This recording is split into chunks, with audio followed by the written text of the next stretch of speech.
Party ഏൽപ്പിക്കുന്ന ഏത് ചുമതലയും ഒരു കമ്മ്യൂണിസ്റ്റുകാരൻ എന്നുള്ള നിലയിൽ ഞങ്ങളുടെയൊക്കെ കടമയാണ് ആ ഉത്തരവാദിത്തം ഏറ്റെടുക്കുക എന്നുള്ളത്. വ്യക്തിയല്ല, ഒരു കൂട്ടായ്മയാണ് പാർട്ടി.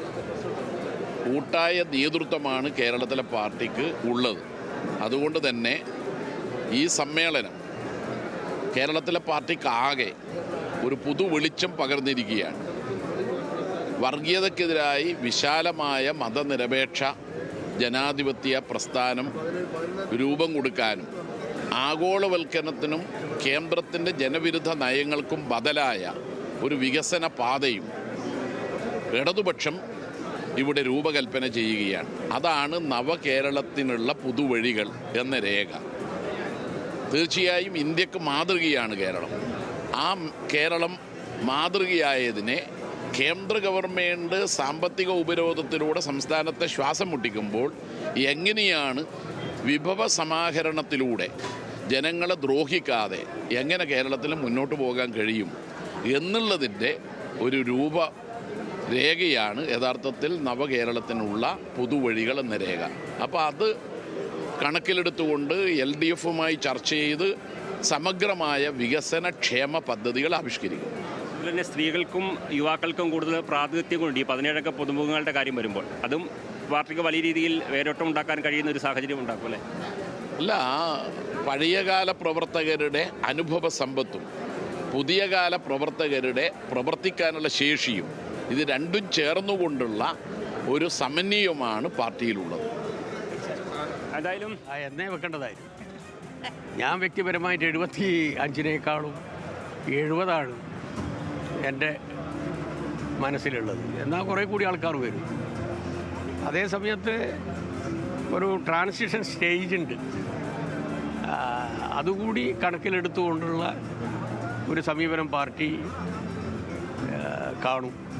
കാരണം ഇവിടെ നിന്ന് ഡ്രോപ്പ് ഔട്ട് ചെയ്യുമ്പോൾ ഉണ്ടാകുന്ന ഒരു ഗ്യാപ്പ് ഉണ്ടല്ലോ, ആ ഗ്യാപ്പ് പെട്ടെന്ന് ഫില്ല് ചെയ്യാൻ സാധിക്കില്ല. കാരണം പെട്ടെന്ന് ഒരാളെ പിടിച്ചിട്ട് സ്ഥാനത്തേക്ക് എത്തിക്കാൻ പറ്റില്ലല്ലോ. അപ്പോൾ അതുകൂടി പാർട്ടി കണ്ടുപോകും. അതാണ് ഞാൻ സൂചിപ്പിച്ചത്. പിന്നെ പാർട്ടി പ്രവർത്തനം എന്ന് പറയുന്നത് ഞങ്ങളെ സംബന്ധിച്ചിടത്തോളം ഒരാലങ്കാരികമായിട്ടുള്ള ഒരു ജോലിയല്ല. ഏത് വെല്ലുവിളിയെയും ഭീഷണികളെയും നേരിടാൻ പറ്റുന്ന രൂപത്തിൽ മനസ്സ് ഈ പാകപ്പെടുത്തിയവരാണ് കമ്മ്യൂണിസ്റ്റുകാർ.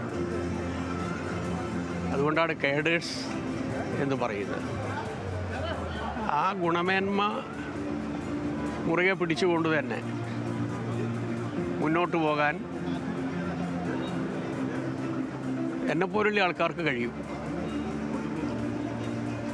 പിന്നെ പാർട്ടി വിദ്യാഭ്യാസം എന്ന് പറയുന്നത്, സംഘടനാ ബോധം എന്ന് പറയുന്നത്, രാഷ്ട്രീയ ബോധം എന്ന് പറയുന്നത് കേവലം അടിച്ചേൽപ്പിച്ച് രൂപപ്പെടുത്തുന്നതല്ല, യാന്ത്രികമായിട്ടുണ്ടാക്കുന്നതല്ല.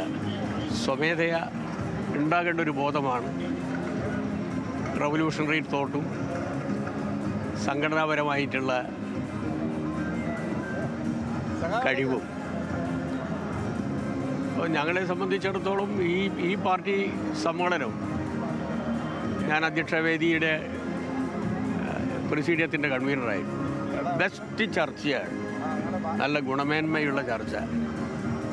പാർട്ടിയുടെ സ്വതന്ത്രമായ ശക്തി വർദ്ധിപ്പിക്കുന്നതിനും ഇടതുപക്ഷ ഐക്യം വളർത്തിയെടുക്കുന്നതിനും വർഗീയത ഉയർത്തുന്ന ഫാസിസ്റ്റ് വെല്ലുവിളിക്കെതിരായി മതനിരപേക്ഷ പൊതുവേദികൾ കൂടുതൽ വ്യാപകമാക്കുന്നതിനും നല്ല സന്ദേശമാണ് ഈ സമ്മേളനം നൽകിയിട്ടുള്ളത്.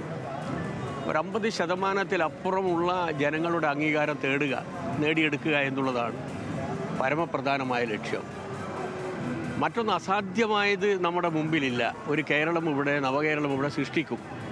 അതിന് പറ്റുന്ന രൂപത്തിലുള്ള രേഖയാണ് ബഹുമാനപ്പെട്ട മുഖ്യമന്ത്രി സമർപ്പിച്ചതും അതിൻ്റെ ഭാഗമായിട്ട് നടന്ന ചർച്ചയും. ഇതെല്ലാം വലിയൊരു ആത്മവിശ്വാസമാണ് കേഡേഴ്സിന് കൊടുക്കുന്നത്.